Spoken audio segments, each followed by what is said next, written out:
সংসদের নবম অধিবেশনের প্রথম বক্তব্য রাখবেন মিস্টার হারুন। মাননীয় সদস্য, আপনার সময় 5 মিনিট। ধন্যবাদ মাননীয় স্পিকার। মাননীয় speaker, I am very proud to have been born in Bangladesh. সবুজে মোরা বাংলার বুকে নদীর মধুর সুর, ইতিহাসের পাতায় জলে বীরত্ব গাথা অমর।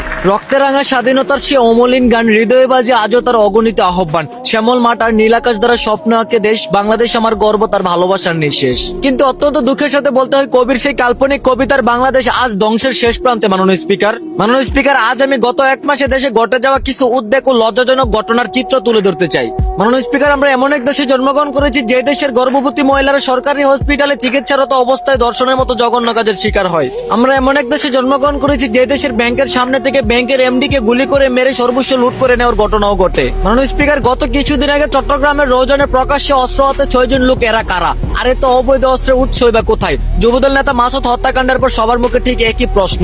অস্ত্রের জঞ্জনিতে রৌজন যেন এক আতঙ্কের শহর হয়ে পড়েছে। এদেশের সরকারি বাহিনীদের হাতেও ততগুলো অস্ত্র নেই যতগুলো অস্ত্র রয়েছে চোর ডাকাত আর ছিনতাইকারীদের হাতে। মাননীয় স্পিকার, রাজধানীর মতিঝিলে দিনে দুপুরে এক ব্যবসায়ীকে হাতে পায়ে গুলি করে $17,000 অর্থাৎ 21 লক্ষ টাকা হাতিয়ে নিয়েছে দুর্বৃত্তরা।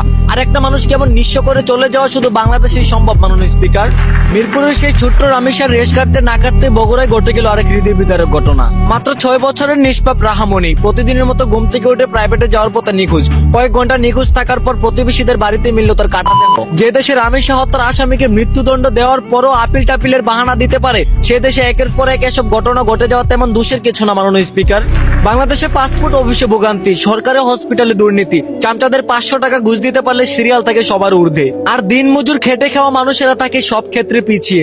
এসব দুর্নীতি সাধারণ মানুষের মনোবল নষ্ট করার কারণে দেশের প্রতি সবাই ঘৃণাকৃত ভাবে তাকাচ্ছে। মাননীয় স্পিকার, যে দেশের সরকারি কাজে বেশিরভাগই দুর্নীতি চলে, যে দেশের চোর ডাকাত আর বদমাইশদের কাছে অস্ত্র থাকতে পারে, সেই দেশ কখনো উন্নয়ন আর শান্তির আশা করতে পারে না। মাননীয় স্পিকার, পুরো দেশ তাকিয়ে আছে আপনাদের দিকে, পুরো জাতীয় অপেক্ষায় আছে কবে এদেশে শান্তি ফিরবে। সুতরাং অবৈধ অস্ত্রের উৎস বের করে তাদেরকে আইনের আওতায় এনে উপযুক্ত শাস্তি দিয়ে সাধারণ মানুষের নিরাপত্তায় রাখুন।